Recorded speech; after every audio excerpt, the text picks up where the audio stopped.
یہ سوال آیا جی کہ دیوبند کے کسی مفتی صاحب نے آپ کے حوالے سے شیخ زبیر علی زئی رحمہ اللہ پر الزام لگایا ہے کہ انہوں نے کسی ویڈیو میں کہا ہے کہ صحابہ کرام رضوان کے دور میں جھوٹ بولا جاتا تھا، بلکہ صحابہ جھوٹ بولتے تھے، نعوذ باللہ۔ ان کے بقول کذب کا لفظ غلط بیانی یا غلط فہمی کے لیے ہوتا ہے۔ علماء اہل حدیث کو جاہل ثابت کیا ہے انہوں نے اس ویڈیو میں۔ میں آپ کو بتاتا ہوں میرے بھائی، شیخ زبیر علی زئی صاحب نے جو کچھ کہا وہ بہت ہلکا تھا۔ اب میں بہت کچھ بھاری آپ سے کہوں گا جس کے بعد آپ لوگوں کے لیے اپنی سروائیول شاید مشکل ہو جائے۔ شیخ زبیر صاحب نے تو یہ کہا نا کہ صحابہ کرام علیہم رضوان کے دور میں جھوٹ بولا جاتا تھا، اور یقیناً اس سے مراد تابعین ہے، صحابہ کو نہیں وہ لے رہے تھے۔ میں آپ سے کہتا ہوں یہ بہت ہلکا جملہ ہے۔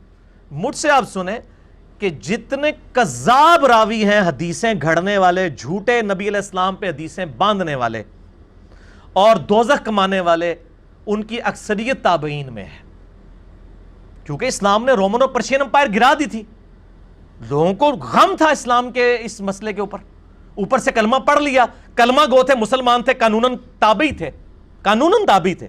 ابان بن ابی عیاش تابعی ہے جس نے وہ واقعہ گھڑا ہے کہ حضرت عمر رضی اللہ تعالیٰ عنہ علیہ السلام نے سیدہ فاطمہ کو پہ دروازہ پھینکا اور وہ شہید ہوگی۔ صحیح مسلم کے مقدمے میں امام مسلم نے لکھا ہے کہ یہ کذاب راوی ہے، اس کی روایتیں لوگ لے کے چل رہے ہیں۔ تو سر یہ کوئی بریلوی دیوبندی اہل حدیث یا شیخ زبیر علی زئی صاحب کا شاگرد تو نہیں تھا؟ ابان بن ابی عیاش کون تھا؟ اور ایک آپ کا فرضی کریکٹر عبداللہ بن سبا جو بعد میں آیا تھا مولا علی کے دور میں، جس کو آپ حضرت عثمان کی شہادت جس کے متھے مارتے ہیں چند لوگوں کے جرم کو چھپانے کے لیے، وہ آیا تھا بعد میں، اس کو مولا علی نے قتل کروایا عبداللہ ابن سبا کو۔ وہ کون تھا؟ وہ بریلوی دیوبندی اہل حدیث یا شیخ زبیر صاحب کا شاگرد تھا؟ کون تھا وہ؟ تابعی تھا۔ خوارج کون تھے؟ تابعین تھے۔ یزید کون تھا؟ تابعی تھا۔ حجاج ابن یوسف صحابہ کا قاتل کون تھا؟ تابعی تھا۔ اس برے لیول کے لوگ تو آج کے زمانے میں ہے ہی نہیں ہیں، اور صحابہ کے دور میں سب کچھ ہوا۔ اب یہ کہنا کہ نبی علیہ السلام کی حدیث ہے بخاری اور مسلم میں کہ سب سے بہتر زمانہ میرا، پھر صحابہ کا، پھر تابعین کا، تبع تابعین کا، وہ اس لیے بہتر کہا کہ اس وقت خیر غالب تھی۔ اس اعتبار سے بہتر نہیں تھا کہ فتنے کوئی نہیں تھے۔ فتنے تو سر اس زمانے میں جو اٹھے ہیں وہ آج بھی نہیں اٹھے ہوئے۔ آج تو نبی علیہ السلام کی پوری اولاد کو کسی نے قتل نہیں کر دیا۔ 10,000 سے زیادہ صحابہ زندہ تھے 61 ہجری میں جب سیدنا حسین علیہ السلام اور نبی علیہ السلام کے پورے گھر کو ذبح کیا گیا۔ اس طرح کا دوبارہ واقعہ تو نہیں ہوا۔ بخاری اور مسلم دونوں میں حدیث ہے، نبی علیہ السلام نے فرمایا اے انصار، میں اپنے بعد تمہارے گھروں میں فتنے اس طرح اترتے ہوئے دیکھ رہا ہوں جیسے آسمان سے بارش اترتی ہے۔ اور صحیح مسلم میں حدیث ہے، میں نے ایک کربلا والے ریسرچ پیپر میں بھی ڈالی ہوئی ہے، انٹرنیشنل نمبر ہے اس کا 6466، کہ نبی صلی اللہ علیہ وآلہ وسلم نے فرمایا کہ میری موجودگی میرے صحابہ کے لیے حفاظت کا باعث ہے۔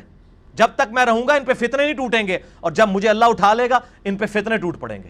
نبی علیہ السلام کی وفات کے بعد ہی صحابہ پہ فتنے شروع ہو گئے، اور میرے صحابہ میری امت کے لیے حفاظت کا باعث ہیں۔ یہ صحابہ اٹھا لیے جائیں گے، میری امت پہ فتنے شروع ہو جائیں گے۔ تو سر فتنوں کا دور تو نبی علیہ السلام کی وفات کے فوراً بعد شروع ہو گیا۔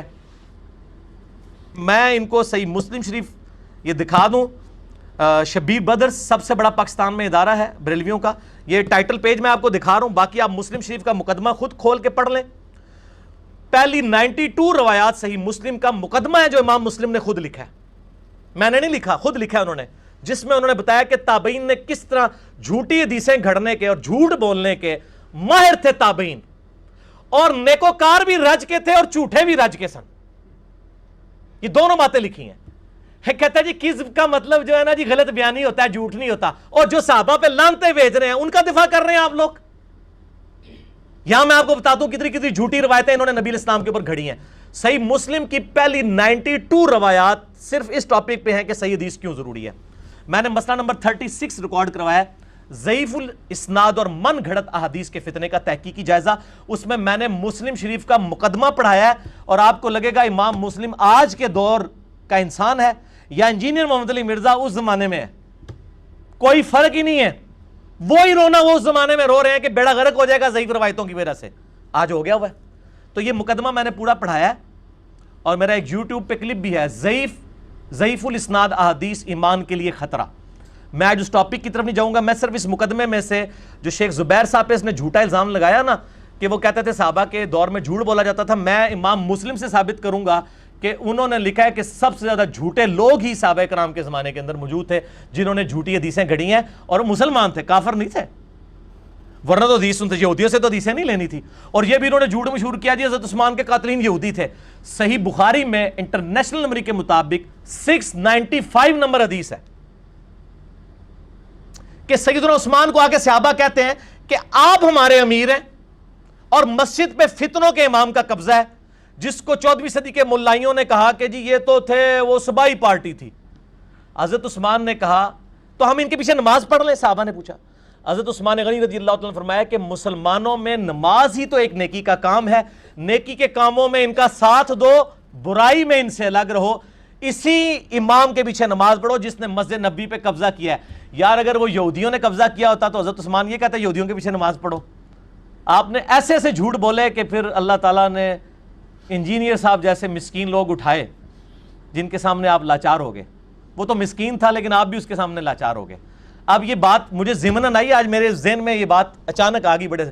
یہ صحیح بخاری بھی, یہ اے مسلم دیکھی سی نا, ہوں بخاری بھی دیکھو, یہ پڑھی ہوئی نہیں پڑھی ہوئی ہے.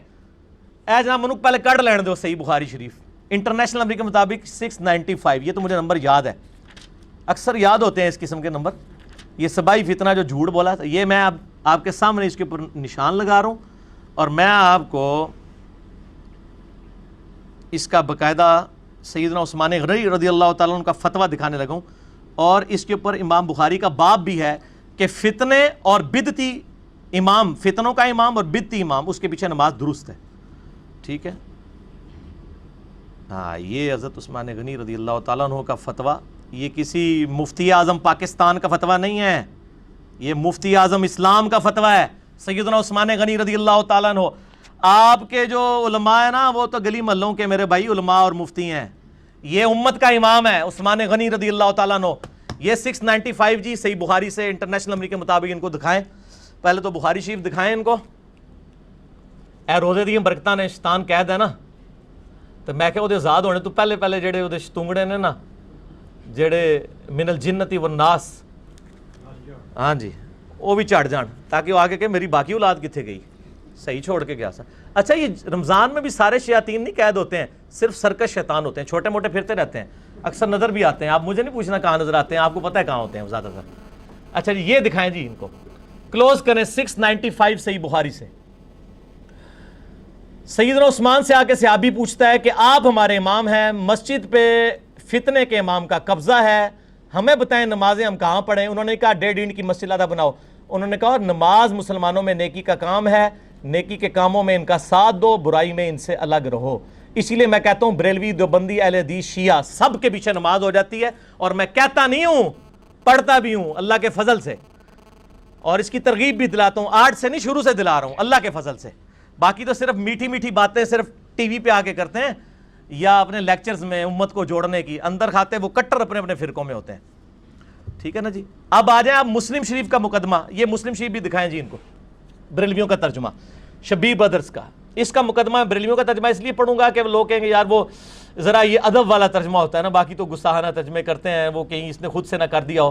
شبیر برادرز سب سے بڑا پاکستان میں بریلویوں کا یہ ادارہ ہے, اربوں کے شیئرز ہیں اس کے, اس سے بڑا کوئی ادارہ نہیں. انہوں نے حدیث کی بے شمار کتابیں چھاپ دی ہیں, سب سے زیادہ, بلکہ اہل حدیثوں سے زیادہ انہوں نے چھاپ دی ہیں. اس میں جو صحیح مسلم کا مقدمہ ہے نا جی, میں اس مقدمے میں سے روایات پڑھوں گا. اب ساری روایات مجھے وہاں ایچ ڈی کیمرے میں دکھانے کی ضرورت نہیں, آپ خود ہی مسلم شریف کسی بہانے سے مسلم شریف خود کھولو گے نا, آپ کیمرے کو پیچھے سیٹ کر دیں. میں صرف اب پڑھ کے اس میں سے کچھ چیزیں میں نے انڈر لائن کی ہوئی ہیں, آج کی نہیں 7-8 سال پہلے کی. آج میں نے اسپیشل اس کو نکالا ہے پھر اس کے لیے. یہ میں آپ کو پڑھ کے سنا دیتا ہوں. پہلی حدیث جو صحیح مسلم کی ہے نا مولا علی علیہ السلام سے ہے.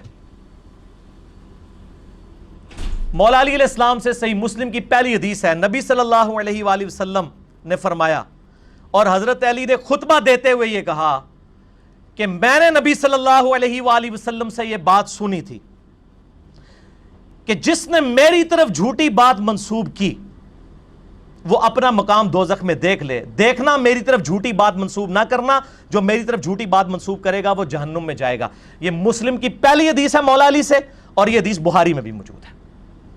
اس کے بعد حضرت ابو ہریرہ سے روایت آتی ہے کہ انسان کے جھوٹا ہونے کے لیے اتنا ہی کافی ہے کہ ہر سنی سنائی بات کو آگے کر دے کہ جی وہ شیخ زبیر لیزئی صاحب تو جی وہ صحابہ کو جھوٹا کہتے تھے, نعوذ باللہ.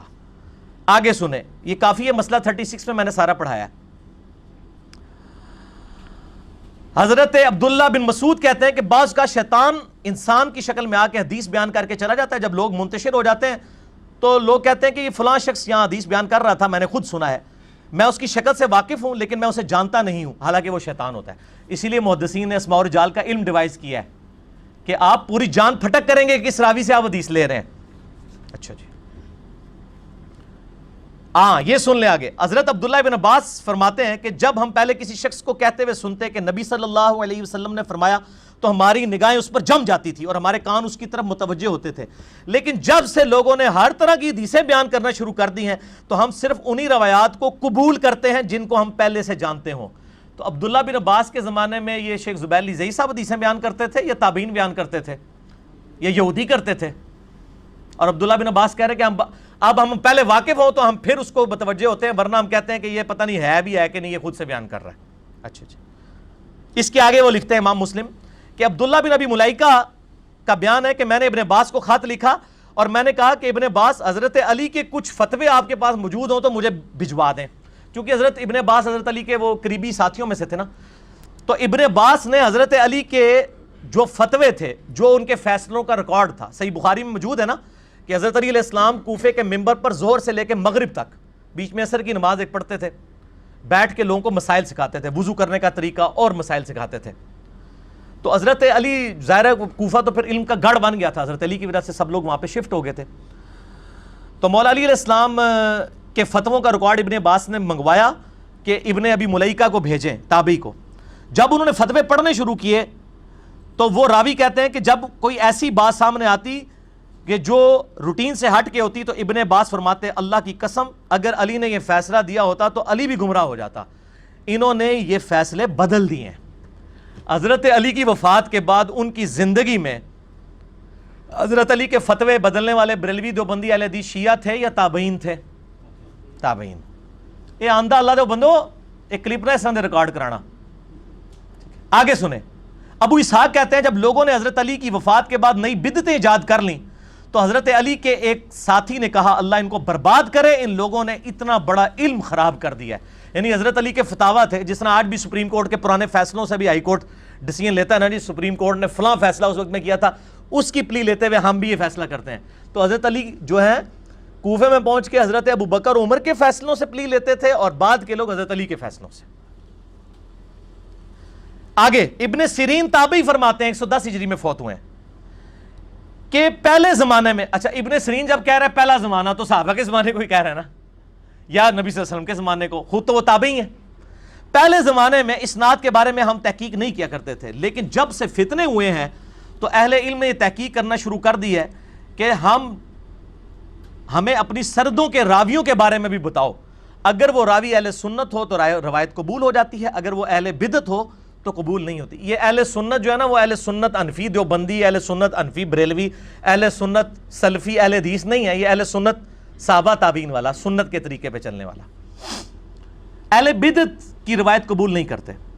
آگے آئیں جی, ابو زناد تابعی کہتے ہیں, تبع تابعی ہیں, وہ کہتے ہیں میرے والد کا بیان ہے, والد ہوا تابعی, کہ میں نے مدینہ منورہ میں 100 ایسے لوگوں کو پایا جو سب نیک تھے, لیکن ان کے نیک ہونے پر بھی اتفاق تھا اور اس پر بھی اتفاق تھا کہ ان میں سے کسی کی حدیث قبول نہیں کی جائے گی کیونکہ یہ حدیث بیان کرنے کے اہل ہی نہیں ہیں. یہاں پہ بھی آپ یہ نیک لوگ دیکھ رہے ہیں نا جو بڑی بڑی جھوٹی روایتیں قصہ کہانی بیان کرتے ہیں. ابھی تو آگے امام مسلم کا بھی آنا ہے فتویٰ, وہ سب سے ہائٹ ہے اس میں جو آگے آئے گی. آگے عبداللہ بن مبارک کہتے ہیں اسناد دین کا حصہ ہے, اگر سند نہ ہو تو ہر شخص اپنی مرضی کا دین بیان کرے. ایک مولانا صاحب نے اس کو اسناد سے مراد اپنی مولوی کی ڈگری سمجھ لی, ان کا سند لفظ آ گیا چلو میں مت مار دیں پبلک. یہ اسناد ہوتی ہے جیسے ہے امام بخاری کہتے ہیں میں نے سنا احمد بن حنبل سے, احمد بن حنبل نے سنا محمد ابن ادریس شافعی سے, شافعی نے سنا مالک بن انس سے, مالک بن انس نے سنا نافع سے, نافع نے عبداللہ بن عمر سے, عبداللہ بن عمر نے نبی صلی اللہ علیہ وآلہ وسلم نے. اس چین کو اس ٹریک کو, اس طریق کو کہتے ہیں سند. یہ تہاڈی ڈگریاں نہیں نے, کیونکہ آپ کی ڈگریاں بریلویوں کی دیوبندی نہیں مانتے, دیوبندیوں کی بریلوی نہیں مانتے, کہتے ہیں یہ تو جاہل ہے, وہ کہتا ہے وہ تو جاہل ہے. یہ تہاڈی ڈگریاں تو سب نے جاہل ڈکلیئر کی ہوئی ہیں ایک دوسرے میں آپس میں.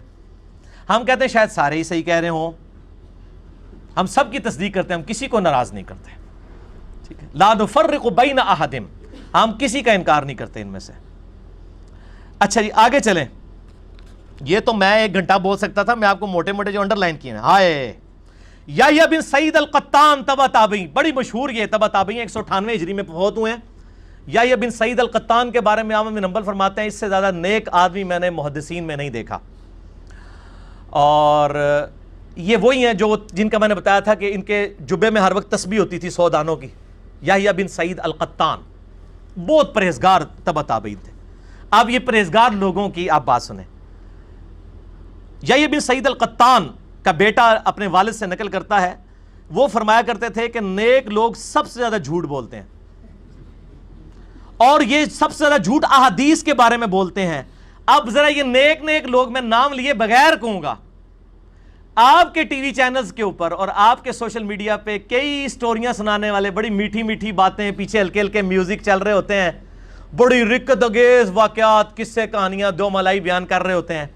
یہ تمام مکاتبہ فکر میں وہ میٹھی میٹھی باتیں کرنے والے لوگ موجود ہیں. اب ہماری چونکہ اکیڈمی کی اسٹریٹجی چینج ہوئی ہے, ورنہ میں پہلے نام بھی لے دیا کرتا تھا. لیکن آپ کو پتہ ہے کہ اس طرح کے ایک بہت بڑے عالم دین دیوبند مکتبہ فکر میں بھی ہیں, اور ایک بہت بڑے عالم دین بریلوی مکتبہ فکر میں بھی ہیں. نام لینے کی ضرورت نہیں ہے, میٹھی میٹھی باتیں کرتے ہیں وہ. اچھا, میٹھی میٹھی جھوٹی جھوٹی, یہ آج کے زمانے کے نہیں, اس زمانے میں بھی تھے, تابعین کے زمانے میں. اگر ایک تبع تابعی کہہ رہا ہے کہ سب سے زیادہ جھوٹ میں نے بولتے ہوئے جو ہے نیک لوگوں کو دیکھا ہے, تابعین کو دیکھا, اور تابعین کس کے زمانے کے؟ صحابہ کے. آگے سنیں, بات ختم نہیں ہوئی. ابن ابی عتاب کہتے ہیں میری ملاقات یحییٰ بن سعید القطان کے بیٹے سے ہوئی تو میں نے کہا کہ مجھے محمد بن یحییٰ نے آپ کے باپ کے بارے میں آپ کے ریفرنس سے یہ قول ذکر کیا ہے. تو انہوں نے کہا بالکل صحیح سنا ہے, میرا باپ یہ کہا کرتا تھا کہ نیک لوگ سب سے زیادہ جھوٹ احادیث کے بارے میں بولتے ہیں. اب امام مسلم کا ذرا فتویٰ سنیں, میٹھی سی بات. امام مسلم فرماتے ہیں یہ نیک لوگ جان بوجھ کر جھوٹ نہیں بولتے, بلکہ جھوٹ ان کی زبانوں پر ہر وقت جاری رہتا ہے. ایڈے جھوٹے نے, جھوٹ بول بول کے نکلتا ہی جھوٹ ہے, قرآن حدیث نکل ہی نہیں سکتا انہاں دی زبان تو. امام مسلم نے قلم ہی توڑ دیا. انہوں نے کہا آپ یہ نہ سمجھیے گا یہ پلان کر کے جھوٹ بولتے ہیں, اے ہوندے ہی جھوٹے جے قصہ کہانیاں سنانے والے, ان پہ فی البدی جھوٹ جاری ہوتا ہے. یہ امام مسلم نے قلم ہی توڑ دیا. سنیں دوبارہ الفاظ, ہوئے ہوئے ہوئے ہوئے. قال مسلم یقول یجری الکذب کذب علی لسانہم ولا یتعمدون الکذب. وہ کہتے ہیں کہ یہ جو جھوٹ ہے نا, یہ جان بوجھ کے نہیں بول رہے ہوتے, بلکہ ان کی زبان پہ سلپ ہی جھوٹ ہوتا ہے. اور سر ظاہر ہے جھوٹ بولنے سے تو پبلک کو اشتعال آتا ہے. جب آپ جھوٹے قصہ کہانیاں سناتے ہیں لوگ کہتے ہیں اوہ سبحان اللہ کیا بات کی ہے, واہ, یہ وہ ہوتی ہے بات. پھر ٹھیک ہو گیا جی, جھوٹ بھائی مزیدار تو ہوتا ہے نا. پھر آگے چلیں, آگے چلیں. اللہ تعالیٰ ان علماء کے لیے بھی ہدایت کا ذریعہ بنائے جن کی برکت سے یہ کلپ ریکارڈ ہو جاتے ہیں. ٹھیک ہے جی, آگے سنیں, بڑی مزے کی بات ہے. حمام کہتے ہیں ایک مرتبہ ابو داؤد اعمى قتادہ سے ملنے آئے. قتادہ بھی تابعی ہیں, ایک صحابی بھی ہے قتادہ. جب وہ چلا گیا تو بعض لوگوں نے کہا کہ یہ شخص اس بات کا دعوے دار ہے کہ اس نے 18 بدری صحابہ کو دیکھا ہے. 18 بدری صحابہ کو. قتادہ نے کہا یہ شخص تو طاعون کے مرض سے پہلے بھیک مانگا کرتا تھا, اس کا علم حدیث سے کیا واسطہ؟ اللہ کی قسم یہ تو شے ہی کوئی نہیں ہے. حسن بصری جیسے تابعی نے بھی کسی بدری صحابی سے کوئی حدیث نہیں سنی, اور سعید ابن مسیب جیسے تابعی نے بھی کسی بدری صحابی سے کوئی حدیث نہیں سنی سوائے ایک شخص کے, سعد ابن ابی وقاص کے. ان کا نام سعد بن مالک ہے, کنیت جو ہے وہ مالک کی ابی وقاص ہے. یہ دونوں ایک ہی صحابی کے نام ہے, بخاری میں دونوں نام آتے ہیں, سعد ابن ابی وقاص اور سعد بن مالک. وہ کہتے ہیں کہ حسن بصری اور سعید ابن مسیب جو خیر التابعین ہے, یہ وہ تابعین ہے جن سے صحابہ نے بھی حدیثیں روایت کی ہوئی ہیں. وہ بھی صرف ایک بدری صحابہ سے حدیث بیان کر رہے ہیں, اور یہ کہہ رہے ہیں میں 18 کو ملا ہوا ہوں. تو وہ یہ 18 کا جھوٹ بولنے والا کون تھا؟ شیخ زبیلی زئی صاحب کا شاگرد تھا, یا انجینئر صاحب کی اکیڈمی کا بندہ تھا, یا بریلوی دیوبندی اہل حدیث تھا, یا تبلیغی جماعت سے تھا, یا دعوت اسلامی سے تھا؟ تابعی تھا, اور کہہ رہا 18 بدری. تو دوسرے نے پکڑ لیا, ان کا جھوٹ مار دا جے, اے جھوٹیاں کو پریشان آج کل لوگ کہتے ہیں یار اتنے علماء جھوٹ بول کر نہ پریشان ہویا کرو اللہ دے بندو جدو صحابہ دے دور جدھر جھوٹے جھوٹے مولوی گزرے نے تے آج دے زمانے چ ہوتے کوئی ایسی گل نہیں یار پریشان نہ ہو انہوں دی اولاد ختم تو نہیں ہوگی نا یہ انہی کی اولاد ہے نا سر ٹھیک ہو گیا آگے چلیں جی اسی طرح ایک تابعی کے بارے میں آتا ہے کہ وہ اس کو کہتا ہے یہ شخص کہتا ہے جی حضرت انس بن مالک سے میں نے فلاں فلاں روایتیں سنی ہے دوسرا تابعی کہتا ہے اللہ کا خوف کرو اس نے تو پوری زندگی میں حضرت انس بن مالک سے کبھی ملاقات ہی نہیں کی ہے اسی طریقے سے علی بن مسہر کہتے ہیں میں نے اور حمزہ نے ابان بن ابی عیاش سے 1000 حدیثیں سنی جس کا میں نے بتایا جس نے حضرت عمر پہ تہمت باندھی ہے کہ وہ انہوں نے فاطمہ کو شہید کیا ابان بن ابی عیاش 1000 حدیثیں سنائی اس تابعی نے اور یہ وہ تابعی ہے جو امام حنیفہ کا استاد بھی ہے یہ نہ کہ امام حنیفہ رحمہ اللہ مطلب امام حنیفہ کے استاد میں بڑے کذابین بھی لوگ موجود ہیں جن کو امام حنیفہ نے چھوڑ دیا تھا جابر جوفی کا بھی ذکر آئے گا اسی صحیح مسلم کے مقدمے میں کہ وہ کذاب تھا بلکہ امام حنیفہ فرمایا کرتے تھے کہ میں نے جابر جوفی سے زیادہ کذاب شخص کوئی نہیں دیکھا اور عطا بن ابی رباح سے افضل شخص کوئی نہیں دیکھا اور عطا بن ابی رباح تابعی تھے اسی لیے میں کہتا ہوں کہ امام حنیفہ تبع تابعی تھے اگر کسی صحابی کو دیکھا ہوتا تو وہ اس کا نام لیتے کہ وہ سب سے افضل صحابی ہے بہرحال ابان بن ابی عیاش